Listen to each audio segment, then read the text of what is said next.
आसिला matric result तारीख matric छात्र छात्री मानक पई एबे एबे आसिला एक बहुत बड़ा अपडेट।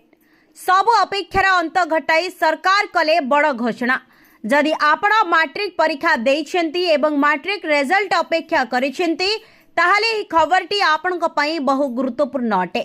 आसंतु आ डेरी न करी जानिबा संपूर्ण अपडेट। मैट्रिक मूल्यांकन को नै बोर्ड पक्षरु जारी हला प्रेस मीट।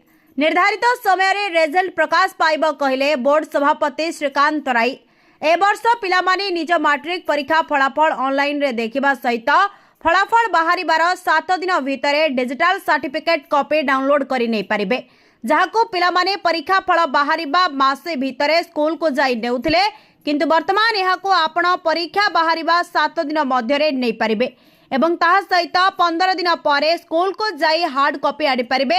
अन्यपटे सूचना मुताबक चलित मास शेष सप्ताह बेलकु मैट्रिक परीक्षा फलाफल प्रकाश पाइपारे बोली सूचना मिली। Bureau report, smart news Odia.